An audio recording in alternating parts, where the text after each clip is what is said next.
ইউনূস মহাজনের আসলে শিরে সংক্রান্তি দশা। সেনাবাহিনীও ডক্টর ইউনূসকে ছেড়ে যাচ্ছে, এই আভাস কিছুদিন আগে আমি দিয়েছিলাম। এখন চূড়ান্তভাবে সেনাবাহিনী ইউনূস সরকারের অপশাসনের ভাগীদার হওয়া থেকে নিজেদের তুলে নিচ্ছে বলে নিশ্চিত হয়ে গেছে। এমনকি একথাও জোর দিয়ে বলা হচ্ছে যে অংশগ্রহণমূলক নির্বাচন না হলে তাতেও সেনাবাহিনী থাকবে না। ইউনূসের দিন তাহলে কি সত্যিই ফুরিয়ে আসছে? এসবই থাকছে আজকের আলোচনায়। বাংলাদেশের বর্তমান রাজনৈতিক এবং প্রশাসনিক বাস্তবতা এমন এক পর্যায়ে এসে পৌঁছেছে যেখানে ক্ষমতার কেন্দ্রে থাকা সরকারের সঙ্গে সেনাবাহিনীর সম্পর্ক নিয়ে গুরুতর প্রশ্ন উঠেছে। যে সরকারের প্রতি সেনাবাহিনী 1 বছর আগে পূর্ণ সমর্থন দেখিয়েছিল, এখন সেই বাহিনী ধীরে ধীরে দূরত্ব তৈরি করছে। এমন সংকেত ক্রমেই স্পষ্ট হয়ে উঠছে। 3 বাহিনী প্রধানের আকস্মিক যমুনা সফর, যেখানে কোনো নির্ধারিত বৈঠক বা আমন্ত্রণ ছিল না, সেটাই হয়তো সেই পরিবর্তিত বাস্তবতার প্রতীক। কিন্তু তারও আগে চট্টগ্রামে এই 3 বাহিনী প্রধানের যে বৈঠকটি হয়, সেখানেই ইউনূস সরকারের ভাগ্য নির্ধারণ হয়ে যায়। এবং আমার কেন যেন মনে হচ্ছে এটি দেশীয় কোনো ব্যাপার নয়, এটি আন্তর্জাতিকভাবে সেনাবাহিনীকে যেমন এর আগে জাতিসংঘ চাপ দিয়ে শেখ হাসিনা সরকারের নির্দেশ মান্য করা থেকে বিরত রেখেছিল, এখনো তেমনি সেনাবাহিনীকে দিয়েই ডক্টর ইউনূসকে স্পষ্ট বার্তা দেওয়া হয়েছে যে অংশগ্রহণমূলক নির্বাচন না হলে সেই নির্বাচনে সেনাবাহিনী অংশগ্রহণ করবে না। একই সঙ্গে ইউনূসের এই অপশাসনে সেনাবাহিনী কোনো ভাগীদার নয়। 3 বাহিনী প্রধানের সঙ্গে যমুনায় যে বৈঠকটি হয়েছিল সেটি ছিল অঘোষিত, কিন্তু বার্তাটি ছিল কিন্তু খুব সরাসরি। 3 বাহিনী প্রধান উপদেষ্টাকে জানিয়েছিলেন 3টি স্পষ্ট অবস্থান।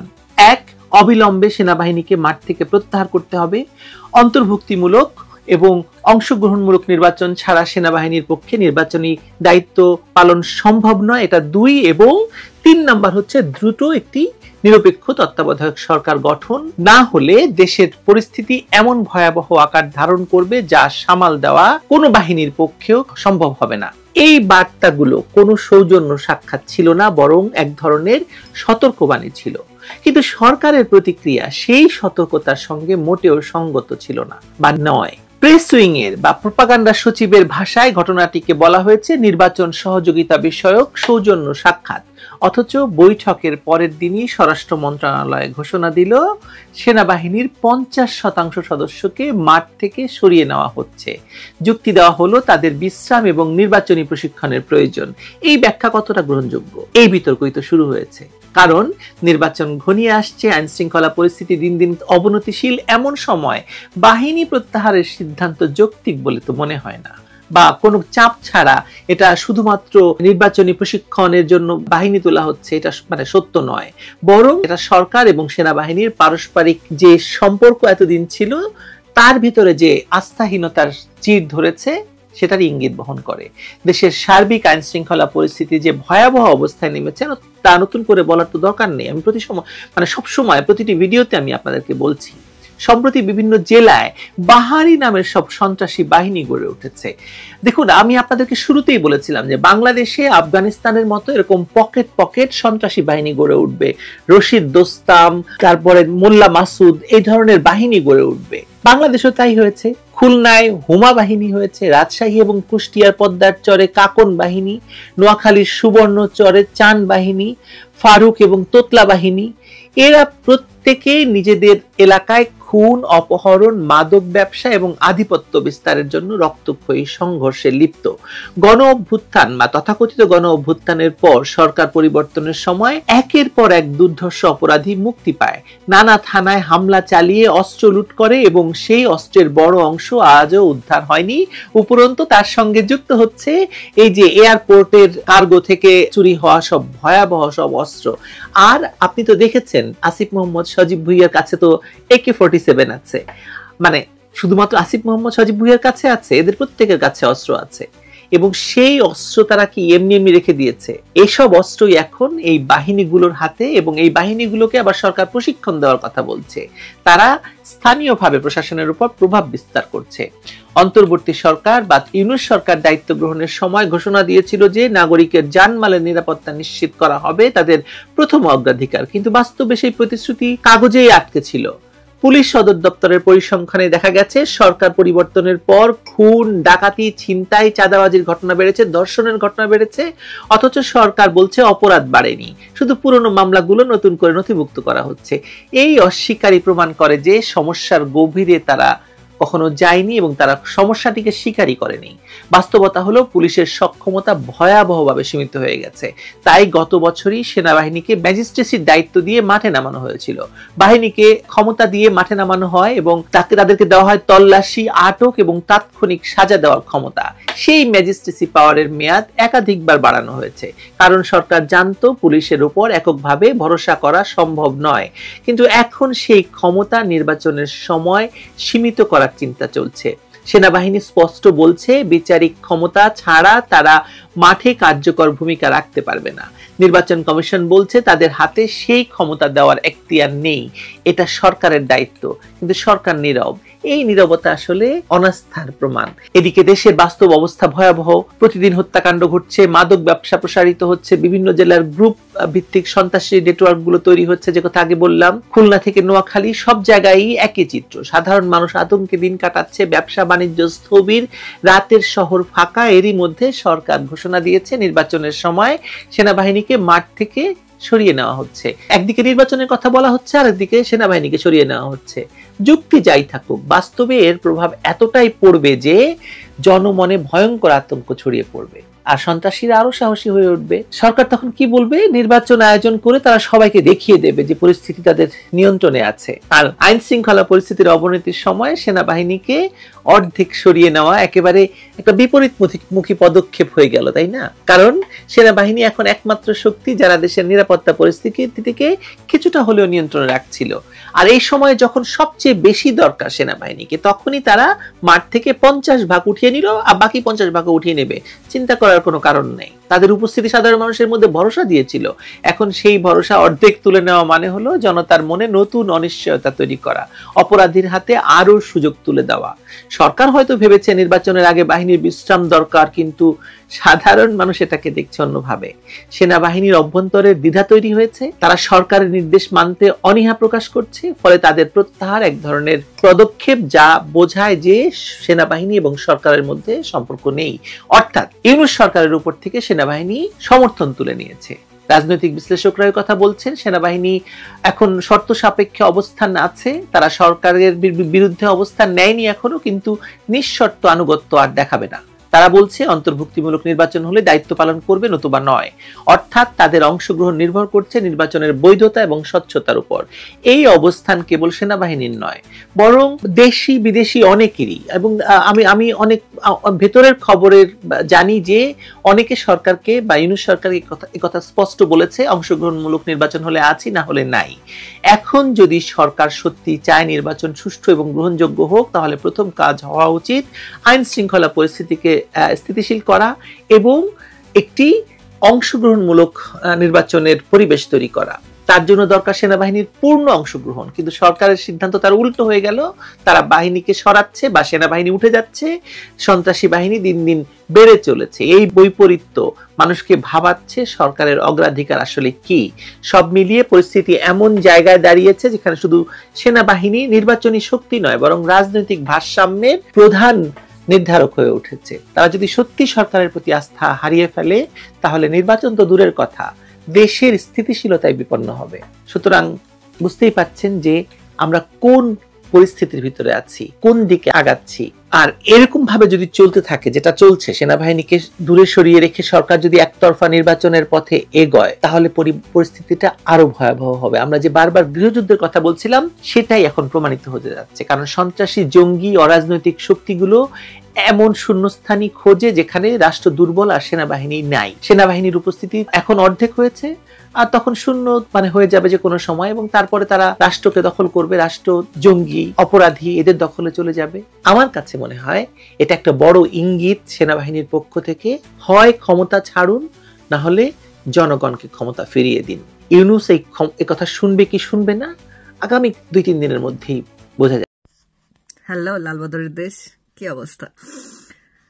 আজকে দেখলাম, আজকে না তো কালকে নিউজ ছিল, আর্মি 50% উঠায় নেওয়া হবে, ব্যারাকে চলে যাবে। তো হঠাৎ করে এই আর্মি ব্যারাকে চলে যাচ্ছে কেন বুঝেন নাই? কারণ হচ্ছে তারা এত পরিমাণ টাকা খাইছে, এই টাকা আগামী কয়েক জেনারেশন তারা বৈশা খাইতে পারবে। আমার ছোট্ট এখানে হাহা করে হাসতেছে, আমি তার দিকে তাকাচ্ছি। তো যেটা বলতেছিলাম, আর্মি এই গত 15 মাসে মাঠে নেমে যে পরিমাণ টাকা খাইছে, ও মাই গড, মানে এখন আর তাদের টাকা রাখার জায়গা নাই। এই জন্য তাদের মনে হয়েছে যে অনেক খাইছি, এখন একটু যাই, একটু আল্লাহ বিল্লাহ করে আসি, হজ করতে চলে যাই, চাকরি বেশিরভাগ রিটায়ারমেন্টে চলে যাবে, রিটায়ারমেন্টে গিয়ে হজ করবে, হজ করে আইসে লম্বা দাড়ি রাইখা কপালে সুন্নতি দাগ ফালাইয়া একাকার করে ফেলাবে। তাতে কি হয়েছে? তাদের কার কুই পোস্টিং ছিল, কি কোথা থেকে কত টাকা মারছে, সেটা সবই বের করা যাবে। 1-2 এর ব্যাপার, কোনো ব্যাপার না। তো এই সার্কাস দেখতে দেখতে আমার চোখের সামনে আরো সার্কাস চলে আসছে। কি আমাদের কি জানি গেঞ্জি প্রধানমন্ত্রী ভুট্কা বিকাশ নাহিদ বলতেছে 10 বছরের মধ্যে এনসিপি ক্ষমতায় যাবে এবং সরকার গঠন করবে। তো এই কয়দিন আগে ডারবিন নাসির বলছিল না যে এনসিপি 400 আসনের মধ্যে সবগুলাতেই জিতে আসবে? এটা কোন দেশের ব্যাপারে বলছিল অ্যাকচুয়ালি? হ্যাঁ, এই সবাচোদরা কোন দেশের ব্যাপারে কথা বলতেছে? আমি তো কনফিউজড হয়ে গেলাম, কারণ ইলেকশন ফেব্রুয়ারিতে, তাদের ভাষ্য মতে তাদের নিজের বয়ান হচ্ছে ফেব্রুয়ারিতে ইলেকশন, সো সেই ইলেকশনে তারা জিতবে না।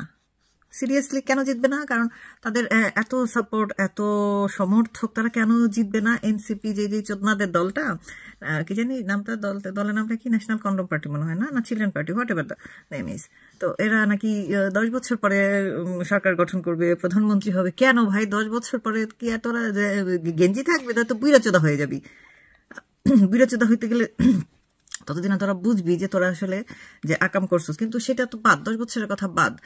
তারা এখন কেন জিততে পারবে না? আবার একই সাথে প্রথম আলোতে উই ট্রাস্ট ইন পুয়ালু, সেই পুয়ালু চোদনারা লিখছে যে বিএনপির কাছে 20টা আসন চাইছে, আবার মন্ত্রী সম্ভব ক্যাবিনেটে ওরা মন্ত্রী চাইছে। বুঝলাম না এরা, মানে এই যে আমরা যে সবসময় বলে আসছি যে এটা কিংস পার্টি, এরা ভাগাভাগিতে ব্যস্ত বিএনপির সাথে, তো সেইটা তো সত্য হয়ে গেল। এটা তো ঘাস খাইয়া লেখে না, পোয়ালু লেখুক আর যে আলুই লিখুক, ঘাস খাইয়া তো লিখে নাই। এরা তো সিট ভাগাভাগিতে ব্যস্ত। তারা নাকি আবার 400 আসনে জিতে আসবে, সেই ফাপড়ও নিছে এতদিন। এখন এই সব ফাপড়বাজি কই গেল? আবার এদিকে এই ট্যাগরা অ্যাটর্নি, সে নাকি আবার বিএনপির ইলেকশন করবে। তো এটা যে বিএনপি দিয়ে সেট আপ করে, এটা তো আগে থেকেই বলছি। বা মানুষ এখন এত হতবাক হচ্ছে কেন আমি বুঝলাম না। এগুলো যে বিএনপির সেট আপ, এটা তো আমরা আগে থেকেই জানি না, জানি তো। মানে কি যে একটা সার্কাস চলতেছে এই দেশের মধ্যে, এই যে সার্কাস, দেশে এত সিকিউরিটি ঝামেলা চলতেছে, এত কিছু চলতেছে। এয়ারপোর্টের সিকিউরিটি ভল্ট থেকে অ্যামুনিশন গায়েব হয়ে যাচ্ছে, ফায়ারআর্মস গায়েব হয়ে যাচ্ছে, সেটা নিয়ে তাদের কোনো হেডেক নেই। তাদের একমাত্র হেডেক হচ্ছে ডাস্টবিন কুত্তার বাচ্চা সোচ্চদার পয়দা, যে তার একমাত্র টেনশন হয়েছে আওয়ামী লীগকে প্রতিহত করতে হবে। আওয়ামী লীগ তোরা ফোন মারছিল, কোনো জনমে মারে নাই, কিন্তু নেক্সটে মারবে, ফোন তোকে মারবেই, টেনশন লইস না। আওয়ামী লীগকে প্রতিহত করতে হবে, দেশে আর কোনো সমস্যা নেই। এর মধ্যে স্বরাষ্ট্র উপদেষ্টা যে ঢোড়া সাপটা আছে, আরেক সুটকা বাগুন চুদনা, এই শালার পুতেও কইতেছে সর্বশক্তি দিয়ে আওয়ামী লীগকে আটকাবো। মানে তাহলে চিন্তা কর, তো ওদের সর্বোচ্চ শক্তি দিয়ে আওয়ামী লীগকে আটকাইতে হয়, তাহলে বোঝ। আবার তোরা কাছে আওয়ামী লীগ কোথাও নাই, আওয়ামী লীগ কোথাও নাই, আওয়ামী লীগ নাই নাই নাই ভেবে করে কান্দো দুদিন পর এসে প্রেস কনফারেন্সে। আওয়ামী লীগ কোথায় গেছে? কোথাও যায় নাই, সাময়িক বিরতি, কোথাও যায় নাই। তোরা সেইটাও নিতে পারতাস না। দিন রাত আওয়ামী লীগ জব পারতে আওয়ামী লীগ তোরাই হাইপে রাখোস। মানে আমাদের কোনো পরিশ্রমী করতে হয় না, তোরাই মানে কয়েক ঢোক জল বেশি খাস আওয়ামী লীগের নামে। ওরা রাইতে ঘুমাইতে পারস না, যে কারণে তোরা ভোটকা হয়ে গেছে সবগুলা। কারণ তোরা স্ট্রে সিটিং করস, তোদের রাইতে ঘুমাইলেও মনে হয় আইতেছ আওয়ামী লীগ। আগে একবার বলছিলাম আর রিপিট করলাম না। এই হয়েছে দেশের অবস্থা। এর মধ্যে বিদায় শিক্ষা তো বলেই যাচ্ছে যে ইনভেস্টমেন্ট আসতেছে। কোন বালার ইনভেস্টমেন্ট আইতেছে আমি দেখি না ভাই, কেউই দেখে না।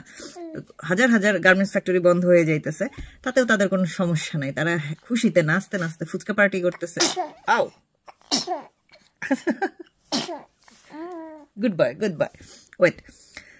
এইসবের মধ্যে যে এত সার্কাসেরা দেখাইতেছে, এই কি জানি বলে ইনভেস্টমেন্ট আসে না, কিচ্ছু আসে না। তার মধ্যে বিটিএম সভাপতি উন্মাদ কইছে ডাস্টবিন শফিকারে, গণশত্রু শফিকারে। সে আবার এটা তার টাইমলাইনে পোস্ট করছে যে আমাকে উন্মাদ বলছে। এত ভোগচোদে ভরা এই দেশ, কি যে বলবো। তার মধ্যে আবার শুরু হয়েছে নিউ ইয়র্কের মেয়র নেয়া কোদাকুদি। ভাই সে একজন মানুষ, একজন মেয়র, বাট সে তোমাদেরকে ঘোল খাওয়াইতেছে সে মুসলিম হিসেবে, তোমরা সেই ঘোলটা খাচ্ছ। বাঙ্গু জাতি এত ভোগচোদ, সে যে ঘোল খাইতেছে মানে এটা বুঝতেও পারে না, কবে যে মানে মানে যখন গিয়া বুঝে ততদিনে ঘোল খাইয়া গু হয়ে বাইর হয়ে যায়, তারপরে বুঝে। এই হয়েছে বাঙ্গুদের অবস্থা। তো এন্টারটেনমেন্ট চলতেছে, ভালোই লাগে, খারাপ লাগে না। সার্কাস চলে, ওরা দেখায়, আমরা দেখি, আমরা তো দর্শক, আমরা সার্কাস দেখবো, ওরা দেখাবে। মানে কতদিন তারা নাচন কদন পারবে সেটা তো আমরা বলতে পারতেছি না। কিন্তু এই আলিরিয়া যে চইলা গেল 270 দিন হওয়ার আগে, 270 দিন হইলে যে সে অটো পিএম হয়ে যাইতো, সেই সিস্টেম বাদ দিয়ে যে সে আমেরিকা চইলা গেল, তারপর এদিকে লামিয়া আবার থাইল্যান্ড গেছে মনে করে চোদা খাইতে। বুঝলাম না সে থাইল্যান্ড কেন গেছে, আরো কে কে যেন কই কই যেন ভেগে গেছে, কারো কোনো মানে হলদল পাওয়া যাচ্ছে না। এয়ারপোর্টে যে আগুন লেগে যে কত শত বিলিয়ন টাকা মানে টাকার জিনিস নষ্ট হয়েছে বা চুরি হয়েছে সেটার হিসাব কোথাও নাই, তারা কিছুই বলতে পারতেছে না। এদিকে আজকে আর একটা ইন্টারেস্টিং জিনিস দেখলাম, সেটা হচ্ছে যারা বলছিল এতদিন যে কি জানি বলে শেখ হাসিনা বলে পুরান বিমান, ভাঙাচোরা বিমান কিনছে বলে মাইলস্টোনের উপর পড়ছিল, সেই মাইলস্টোনের বিমানের তদন্তে উঠে আসছে কি জানেন, পাইলটের অবহেলা, পাইলটের ভুলটা পাইলটের নিজের ছিল, ইনস্ট্রুমেন্টাল ছিল না। দিল ঠান্ডা হয়েছে সবার, কারণ এখন তো শেখ হাসিনা ম্যানিপুলেট করতে পারে না। শেখ হাসিনা ম্যানিপুলেশন করছে দেখেই তো সাগরুনির বিচার হয় না। সেই সাগরুনির যে শুয়োরের বাচ্চাটা, মেঘ সাপের বাচ্চা, আমি সবসময় সাপের বাচ্চা বলি, তো এই সাপের বাচ্চাটা মিডিয়ার সামনে এসে বলছে আমি আসলে জানি না বিচার কবে হবে। তো তোর কারণ সে 3 কাঠার প্লট পাইছে না, 3 কাঠার প্লট পেয়ে নুনুসের দন চাইটা দিচ্ছে, শুয়োর চোদার পয়দা খানকির ফুত একটা। মানে ওর কাহিনী সবাই জানে, ওইটা নিয়ে তারপরও মানুষজন এত বছর শেখ হাসিনার পিছনে লেগেছিল, এখন বিচার হয় না কার কারণে? হ্যাঁ, কে চোদে তো করে শুয়োর চোদার পয়দা গুলান, তোরা বিচার করে দেখা, আমরা একটু দেখি, সেটা তো পারবি না, তোর মুরদ নাই।